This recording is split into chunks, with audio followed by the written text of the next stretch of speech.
Welcome back to the Papa Meat channel. How you doing? How you doing? Coming in and sit on down because today we're talking about more cursed objects. We did a video on the most cursed places, but one of those things was Robert, the Jamaican cursed doll. Yeah, robot. Which got us into thinking about more cursed objects because we've also talked about the Dybbuk box. Oh, but that's probably not real. But there has to be some real evil objects out there, haunted, cursed by the devil himself. And I want to talk about more of those today, starting off with the devil's rocking chair. What I tell you, the devil, he works in mysterious ways. Should the devil be hot? Because is God's, he says the most beautiful angel. What if God's like, you're beautiful? And he's like, definitely not. That's why homosexuality is a sin, because the devil tempts you with his body. That adds up. I feel like if I saw the devil, dude, I'd be chubbed up big time. Not hard, not hard. I'm only hard for the Lord, Nick. But I might get chubbed up for the devil. All right. Today's video is sponsored by Displate. Displate's metal posters let you capture your true passions in any room without the hassle. And with over 2 million artworks available in the Displate catalog, there's a lot to love. Discover new, original art, or choose from an array of officially licensed designs like Star Wars, Warhammer, One Piece, or Call of Duty. Good art should stick around, and Displate's magnet mounting system makes that possible with their fast, easy setup. Absolutely no power tools needed and 0 holes in your wall, just stickers. Plus, around this time of year, you're probably thinking about gifts. If you're running out of time, Displate has got you covered. Everything you order will ship in 4 to 5 business days, just in time for the holidays. I love Displate for the One Piece stuff, and they're so durable. Displate is celebrating Black Friday with their biggest discounts of the year. To get 44% off your order, use code PAPAMEAT or use my link in the description. That's code PAPAMEAT or click the link in the description. Thank you for Displate for sponsoring this video. The Devil's Rocking Chair. This was a case from the archives of Lorraine and Ed Warren. They're con people. They're not, they're criminals. Also, I think they're Italian. Mamma mia. They look Italian. It is a spicy meatball. The famous paranormal investigative duo that you may know from the Conjuring series, Ed and Lorraine Warren. Actors look so much hotter than the actual couple. It should be a crime. Why can't they just put fucking ugly fat people in these roles? But he likes ugly fat people. True. The story is actually a core plot of The Conjuring 3, The Devil Made Me Do It. Devil's Rocking Chair is said to be the cause of demonic possession and even murder. God, who the fuck is this? Is this Lorraine? God. I don't know, but TMZ took a picture. Yeah, I like how TMZ's just like, this is ours. This is ours. Okay? We got a video about Leonardo DiCaprio and we got the Devil's Rocking Chair. Okay? It's a haunting. Is that a man? It's a woman. Oh, God. It's hard for me to move past it if I'm being honest, my lord. The chair was owned by the Glatzel family in the 1950s. They had owned the chair for 30 years without noticing any strange occurrences. That is, until 1980, when 11-year-old David Glatzel was possessed by an evil spirit that appeared to be half animal with hooves, horns, and spiky teeth. Ever since that night, David became a different person. He was anxious and disconnected from the world around him. Going through puberty. Yeah, 11-year-old boy's balls drop and he gets hairs on his balls and testicles. No one likes me. He used to be such a bright kid. What happened? Nothing. God! The nightmares would become more and more intense for David, who would wake up to bruises and markings on his body. How do we know that someone's not fucking giving him a Full Metal Jacket, going in this room with a bar of soap and a sock and just beating the hell out of him? Maybe it's Ed. Yeah, it's Ed and Lorraine sneaking in, spinning a sock. The devil's making me do it, David. The beast would roam throughout the daytime, taking a liking to the rocking chair. The family reported that it would slowly rock back and forth on its own from time to time. I like that little in bit. It would rock back and forth. Every once in a while. On a blue moon, it very rarely happens. It keeps going more and more. Lorraine and Ed Warren were eventually called to perform an exorcism as David began to feel he was turning into a beast itself. I got these hair. Am I a werewolf? Werewolf? I got asshole and taint hair now. Why is that? During the exorcism, David was reported to have levitated and contorted his body. Ed and Lorraine said that he flew and he folded up like a goddamn origami swan. Okay, you have pictures? They're like, no, we didn't. Cameras malfunction near spirits.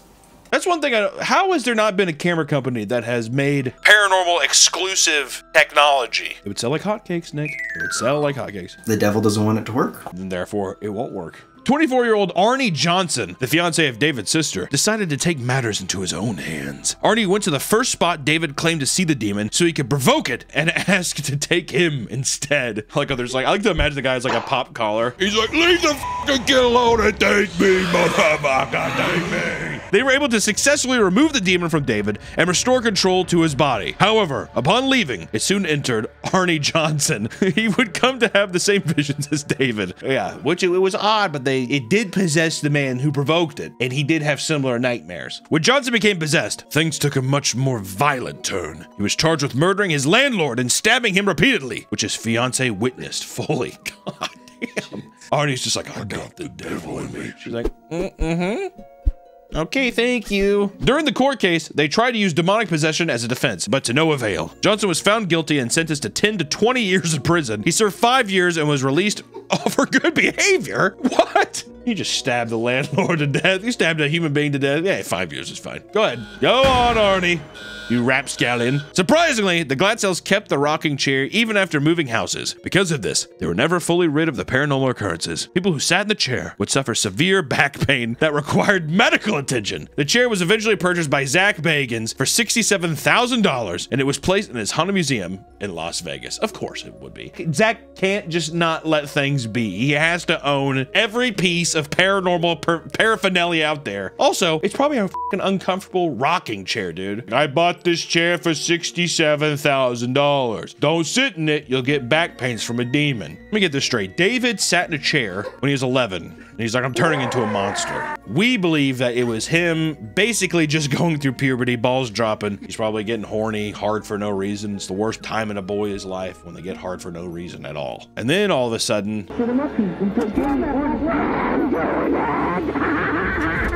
I think Arnie Johnson, he's like, you know what, I'm gonna take this demon. I think Arnie saw it as an opportunity because he's like, I'm gonna kill my landlord. I'm gonna use this as an opportunity to say, oh, I was possessed, and then murder this guy. And then he got out 5 years. I can see a guy named like Arnie Johnson. I imagine he's in a pink polo, popped collar, and he's listening to like Motley Crue. You gotta turn it down, Arnie. There's like 7 other families who live here. He's like, sure, would you mind coming up to my apartment real quick? I want to show you something. Next up, we have the paintings of Arshile Gorky. Oh, there's no way I said that name right. The paintings of Arshile Gorky have been linked to several paranormal occurrences, from spontaneously catching fire to inviting the presence of ghostly figures and even tragic death on a large scale. We gotta define what that means. Oh, we will. Oh, we're gonna have to, because even I'm like, Many believe this is due to the horribly sad and disturbing life of the painter, who lived through the terrors of the Armenian genocide. At age 14, he and his mother embarked on the 150-mile death march as a result of mass deportation. Were you having a good day? Just wanted to soil it for you. Thank you. They struggled to survive in their new home, and his mother eventually died in his arms from starvation. This is a comedy video. He fled to America at age 16 to live with his estranged father, eventually taking up painting and creating a Russian identity to escape persecution, deciding on the name Arshile Gorky. Oh, I want a Russian identity. Arshile Gorky, please. What? I thought the generic Russian name was like Nikolai. Nikolai Despolpovich, huh? Vladimir Polshka. Vladimir Polshka, yeah. Arshile Gorky? Even his later years as a painter, father, and husband, tragedy continued to strike. Gorky's studio had suddenly caught fire and destroyed most of his work. Only 1 month later, Gorky was diagnosed with colon cancer. The following operations broke him physically and emotionally. Once again, comedy video. Hope you're laughing. His marriage worsened amongst the turmoil, leading to his wife having an affair with a fellow painter he befriended. In the divorce, she took the children. This is a man who was just not meant... He was not meant to live long. God. That same week, a gallery owner gave Arshile a ride home while drunk. The car crashed, and Gorky suffered severe fractures to his neck and back, and he was forced to wear a neck brace to keep his head upright. In the end, Arshile was left a shell of himself. He hung himself from the rafter of his barn and died in 1948. 24 years after his death, in 1962, tragedy struck on American Airlines Flight 1, which was routed to Los Angeles. 15 of Gorky's paintings were aboard that plane, making its way to an art exhibition. Minutes after taking flight, the plane rolled over and crashed into a nearby swamp. 87 passengers and 8 crew members died, and every single Arshile Gorky painting was destroyed in the accident. Let me ask you this. Does that even feel like the paintings? Damn. I think it's just Arshile. I feel bad for the guy, but at the same time, I'm like, you should have just isolated yourself. What could you possibly paint? How could you have any mental bandwidth to even put brush to canvas after a life like that? You have to wear a goddamn cast to keep your head like still. He's just like, miss my wife. Miss my wife. Next up, Letta the Haunted Doll. Perhaps the most famous and certainly the ugliest, the Demon Doll. I don't think, is Letta gonna even hold a candle to my boy Robert? We're gonna see. Letta the doll was believed to be a product of 18th century Eastern Europe, and it has been deemed one of the most haunted dolls in the world. They should just get rid of that title. You know how many haunted dolls where they're like, seriously, this one's the most haunted. If Robert or bust. Well, actually, who do you think would win in a paranormal fight? Robert or Annabelle? With his giant club feet. The doll was found in the 1970s when two brothers explored an abandoned house in New South Wales, Australia. The doll was found under the floorboards and taken home, and the doll was dubbed Letta Me Out. Due to jokes being made about the doll seemingly moving out of the bag, it was put inside. I like how that's a cute name. The doll moves itself out of the bag on its own, and the Australian's like, oh my god, look at that. I'm gonna let it out of the bag, eh? It was also discovered that the doll's hair was 100% real. Okay. The Letta doll, not gonna lie, pretty haunting looking. This looks like any lesbian New York stand-up comic I've seen in the past 10 years. Can I just put that out there? Can I be so bold to put that out there? Letta looks like a New York lesbian stand-up comic. That or Adam Friedland. I can't tell. Letta was known to move around by itself, leaving small scuff marks from its shoes all throughout the house. Being in close proximity to the doll has led many witnesses to scream, vomit, and pass out. It said dogs that came in contact with it would constantly try to tear it apart. Hey, don't put your dog near that thing for real at all. That doesn't seem that crazy. It's a dog. A little yummy treat. But this dog's possessed. It's like, no, it's a dog. I would if I was a dog. I'd bite the shit out of that thing. Look at it. It's ugly. Could be the human hair too. Maybe it smells like weird to them. Yeah. Do you keep a doll that has human hair? No. No. It's in the garbage. I'm even kind of, I'm being honest, like when I hear this, I was like, oh, toothbrushes or paintbrushes or it's boar hair. Boar hair, Nick. Oh, this one's made of horse hair. Witnesses have claimed to see many paranormal things surrounding Letta the doll. Like facial expression changes. These things happen, and I constantly ask myself, why do you not just throw it away? Would you not be like, cool? You just take it, you just, bye-bye. Maybe they tried getting rid of it. They never tried getting rid of it, dude. That's what Robert tried to get rid of it, and it would always come back because the little kid would probably dig it. Well, yeah, the kid was digging it back up. I mean, he kept the whole thing his whole life. He was a freak. He was attached to it. Items surrounding the doll being moved or falling from the wall. So basically knocking off picture frames, you know, toys around it being moved. Sudden destruction of light bulbs. Letta's causing power surges and having bulbs explode. And rain whenever the doll is transported in moving vehicles. That one, you can't get me with that one. All right, I was kind of like, oh, this is kind of creepy, right? You know, the doll has radiation in its hair and it blows up a light bulb. But it's like, really? Don't want rain? Don't move, Letta. Don't put her in a vehicle because it will rain. The doll still remains with its original owners. What? And today he refused to sell it out of some sort of obligation that he now feels he has to care for it. Insane. They're insane. And here's the thing. I know there's a lot of people who are going to be like, oh, well, it's obviously fake. It's fake. Let's say it is real. It is real. How do you even communicate with somebody who's just like, I just like being tortured? Well, it's just a mysterious doll. It blows up light bulbs and makes it rain. What if Letta was one of the reasons that caused the hurricane? A big topic of discussion right now is weather machines and how a certain political group is f***ing causing the weather to happen on this election cycle. How do we know it isn't that man with Letta out in the ocean? Just like, how do we know, Nick? We can't know. Next up, the Hope Diamond. The Hope Diamond is a blue diamond that was extracted in the 17th century. While famous on its own for its size and beauty, the diamond has been removed for carrying a curse that has led to the untimely demise of several people throughout history. You know what it kind of looks like? It looks like the heart of the ocean from Titanic. Oh, you're right. Could be. That old bitch, and she's just like, It's been 90 years. or whatever she says. Was she actually alive when they made Titanic? Hell no, dude. I bet they're not even f***ing real, I bet, dude. Was Rose from Titanic real? And Leo? Leo wasn't. Oh, so now it's okay, yeah. Collected in India, the rare diamond was originally purchased by King Louis XIV from Jean-Baptiste Tavernier, who claimed to have acquired it from the Kohler mine of the Golconda region. Definitely didn't say that stuff right. After being stolen during the French Revolution, it was found in the collection of King George IV, and after his death, it was bought by Lord Philip Hope in 1830, which is where the name Hope Diamond comes from. I wonder why. What do you mean you wonder why? It's because his name's Philip Hope. Some of the notable deaths of this diamond's possessors include Marie Antoinette. What happened to her? Just kidding. She inherited the diamond after King Louis XIV's death, only to be guillotined 9 months later during the Revolution for crimes against the state. See that Gojira performance?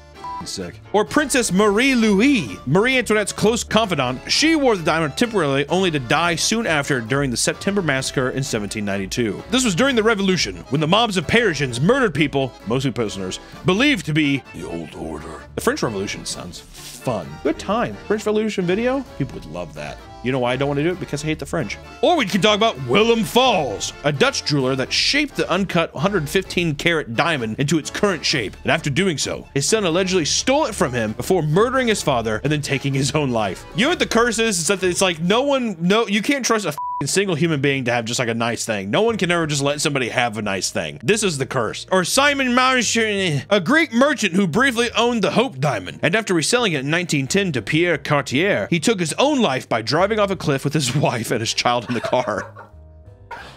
It almost seems like people who own it and then they get rid of it, that's when they're cursed. It's almost like the Hope diamond's just like, you have to stay with me forever. Or we can talk about Evelyn Walsh McLean, owner of the Washington Post. After buying it from Pierre in 1912, her mother-in-law and son died abruptly. Soon after, her husband left her, but was declared legally insane in divorce proceedings. He passed away in a psychiatric hospital. Lastly, her daughter died of a drug overdose. And then finally, James Todd, the man tasked with delivering the diamond to the Smithsonian, crushed his leg and received serious head wounds in 2 car accidents. A large part of his house in Maryland also burned down. I will say so far in the list that to me, I'm like, this feels like the actual most cursed object so far. I would say out of all of them so far, you would not see me dead wearing or touching that necklace, dude. But we can also talk about the Thomas Busby chair. A lot of chairs, dude. Also, you can't go from Devil's rocking chair to the Thomas Busby chair. This better be good. Thomas Busby was a criminal and drunk living in North Yorkshire in the 1600s. We're already off to a good start. Oh, Thomas Busby from Fay, Yorkshire, eh? Yeah, I'm the town drunk.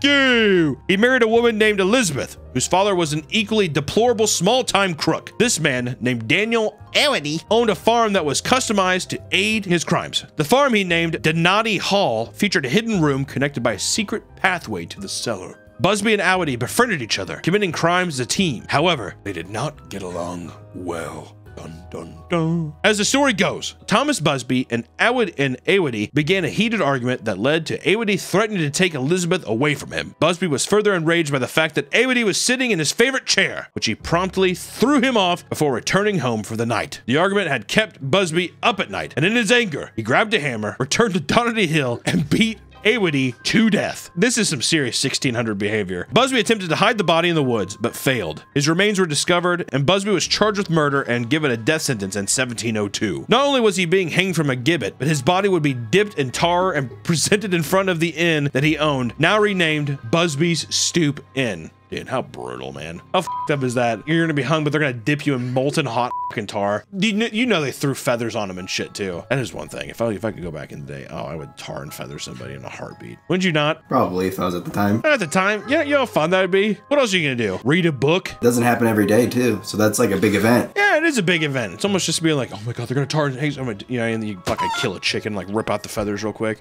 Many deaths and paranormal occurrences have been linked to the inn, specifically his favorite chair. Supposedly on the way to his death, he cursed the chair and anyone who would choose to sit in it. Once again, I believe that to be true 100%. A guy being like, don't fucking sit in my chair when I'm done. And in 1894, a chimney sweep that briefly sat in the chair left to sleep in his car, only to be found the next morning hanging from a nearby gate post. First off, a chimney sweep that briefly sat in a chair that he went to sleep in his car on the job. Yeah. I hate to say it, but maybe somebody hung him because he wasn't doing his job very well. You ever think about that? In 1968, 2 airmen who dared each other to sit in the chair died the next day in a fatal car crash. Were airmen, were they pilots? 2 pilots are like, oh, and then they die on the ground in a car. Is that ironic? It feels ironic. In 2007, a manager for the pub once saw a towering, armless figure with an indistinct visage on the upstairs landing. It saddled sideways and vanished through the wall. Basically, he saw a fucking ghost in 2007, is what it sounds like. Was it the ghost of Busby? Or was it the ghost of the pilots?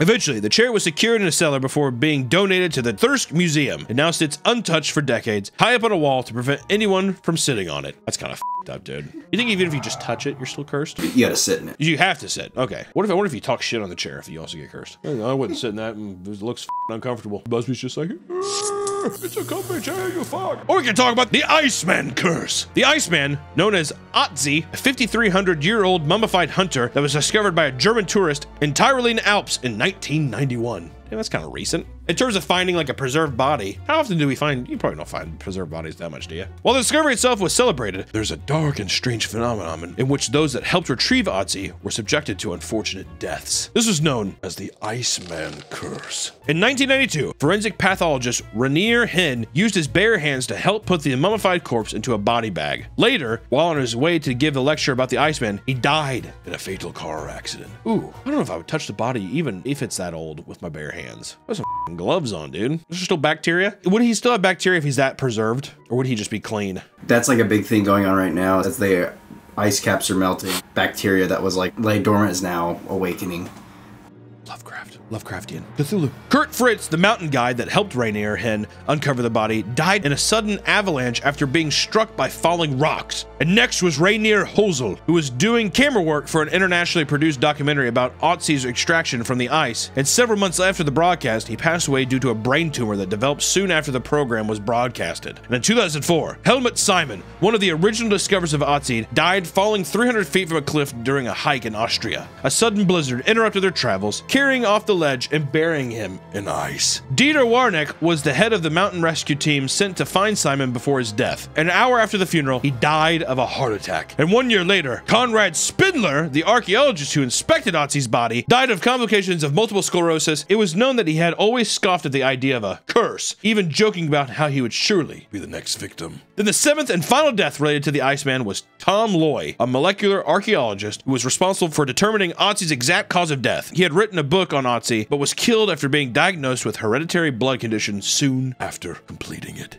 It seems a little serendipitous that they all have something die. Not one guy who's just like, yeah, I died of old age. The only one was kind of a bit of a jump. I'm like in 2004. I'm like, okay, well, dude, how long is this curse? When I think of a curse, I think of something it happens immediately. You're cursed, you're flying home, something happens, boom. You can't wait almost a decade? I don't know if I buy that. Out of all these, I would say the necklace, the Hope Diamond, that one me up a little bit. Or the stoop. The 1600 stool. I would not be sitting in that man's chair, all right? Because people would curse the shit out of that, I guarantee you. But you know, there's something very inherently creepy about curses, right? Stumbling upon something and being given negative energy that might kill you even. Somebody in their last moments on this earth, cursing something and wishing nothing but harm on everyone else who interacts with it. Pretty devious. Is there power in curses? Can you be cursed? I'm not sure. I know one thing. My fat, superstitious ass isn't going to figure it out by trying any of it. If something's cursed, I'm not going near it, Nick. Same with like Robert. You wouldn't see me with Robert. I know people say that we talk to them, we interact with them by making these videos or pictures. No, I don't buy that. He's far away, dude. He doesn't even know I'm talking about him. But with stories like the Hope Diamond or the Iceman, it really makes you wonder if there's really something supernatural or malicious going on that we humans just simply can't comprehend. And in that way, it makes the universe a whole lot more interesting. So without further ado, that was the Cursed Objects video. We hope to see you in the next one. Bye-bye, everybody. Children have been asking us to make dolls with real growing hair for years now. The only problem is the current technology doesn't allow for that, so we've turned to the next best thing. A voodoo witch doctor named Captain Oogie who can transfer human souls into plastic dolls to give them lifelike characteristics. You can even modify the amount of humanity within the doll using our patented soul now.